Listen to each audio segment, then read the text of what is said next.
Welcome to day 2 of the value spheres. So last class we talked about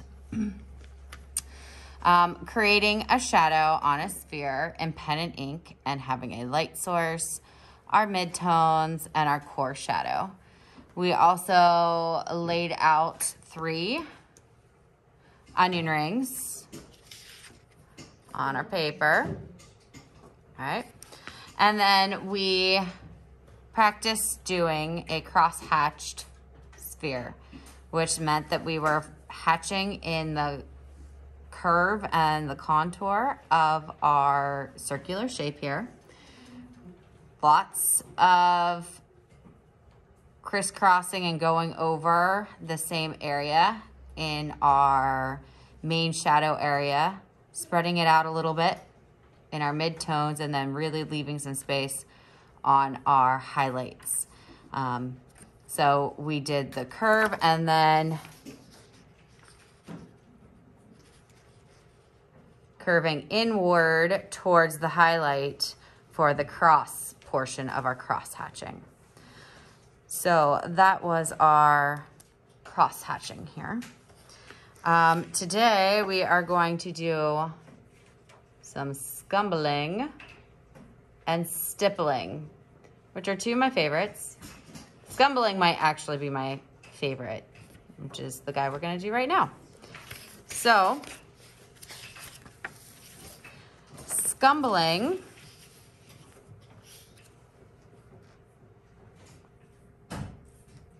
is defined as teeny, squiggly circular lines, sort of like controlled scribbling. Think of figure 8s, think of cursive letter L's, lots of little scribbles. Now, it is more impressive when you use an ultra fine point marker for this.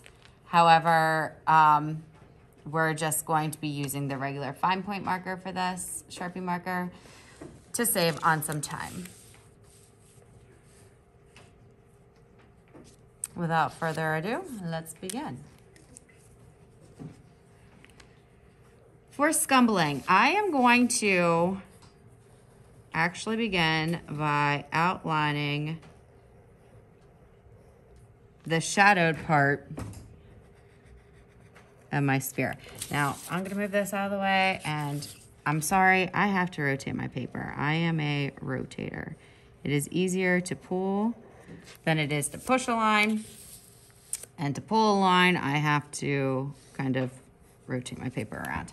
I'm not going crazy up here outlining just yet. So where I am going to have my darkest shadow, or my core shadow, I'm gonna make sure that my squiggles and my wiggles are close together. So basically think of like how you would draw curly hair if you were in kindergarten. Like lots of corkscrews.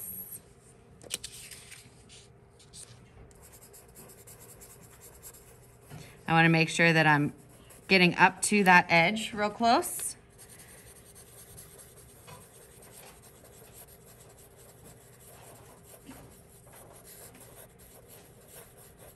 And I am keeping them controlled and tight. They're not like all over the place.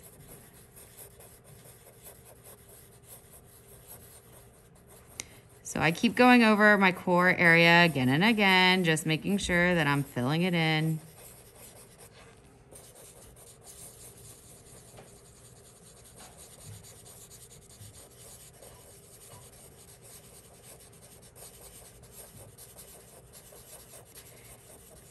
As I am moving upward,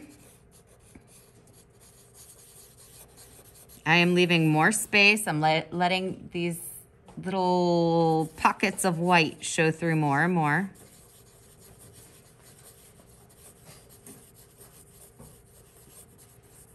Until I get about a ring away, okay? I'm gonna kind of stop there for a second because I'm gonna do the back half of my circle now.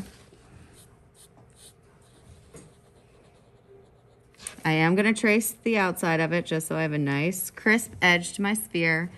Then I'm going to do my squiggles and wiggles, but very small because we have such a short distance here. Should I zoom in more?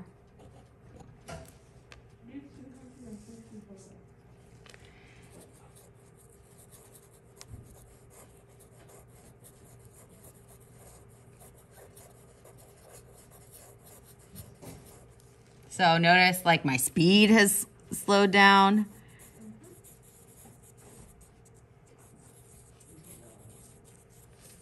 Okay, I'm getting close to my highlight. We know that my highlight's gonna, for the most part, be left white.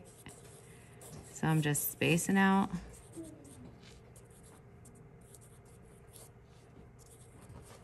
Some of my scribbles, and some of my scribbles might not even be touching another.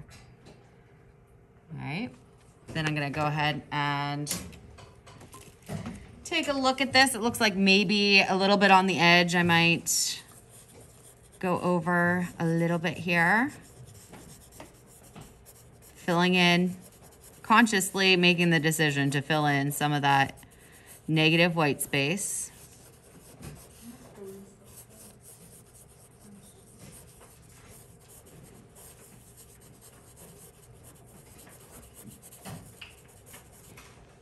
All right, so I have my sphere. Go ahead, I'm gonna erase my lines.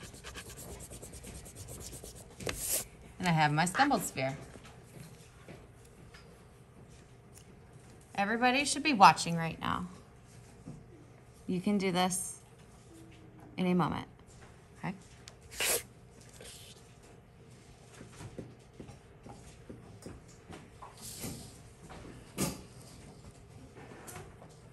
The last one we are going to do is stippling, which is placing many dots on the paper to indicate shading. Probably the most time-consuming of all the methods, but it creates some of the neatest effects. So I'm gonna show you this one as well.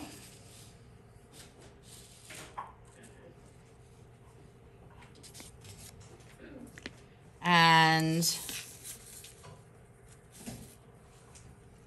once again, I am going to trace the bottom of my core shadow.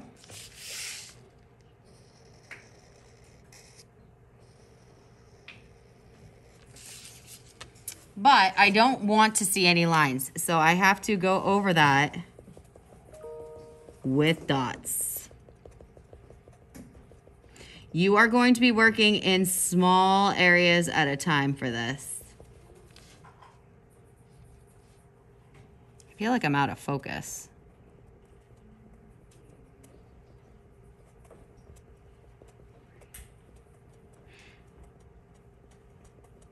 So I don't want to see a line. I want you to go over your line with dots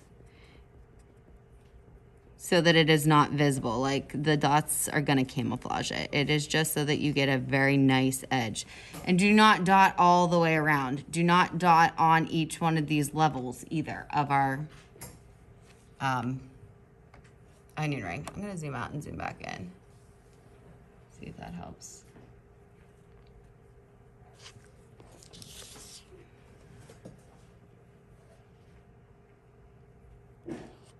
Bless you. So I'm just gonna work here so that you guys can get the idea. I'm not gonna have you watch this entire thing. I'm gonna let you get to work and then probably fast forward it. I am not doing, let me show you what I am not doing.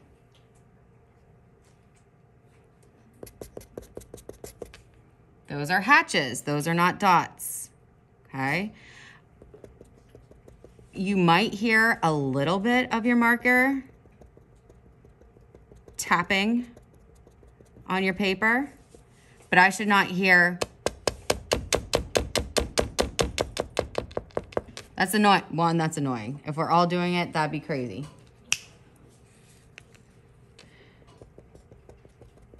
Small dots, work in small areas, like you're working on an inch area at a time.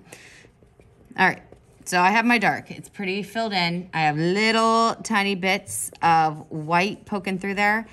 Now I'm going to start moving inward, leaving a little bit more white.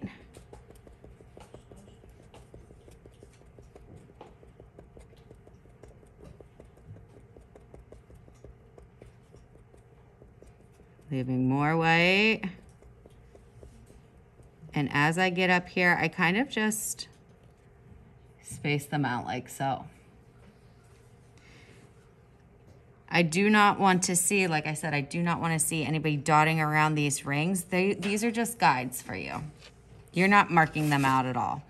So this would be an example of a finished stippled circle.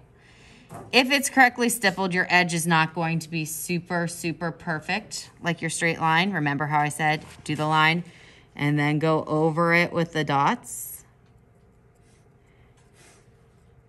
You're almost expecting a little bit of a blurry edge because you are shading with dots. Okay.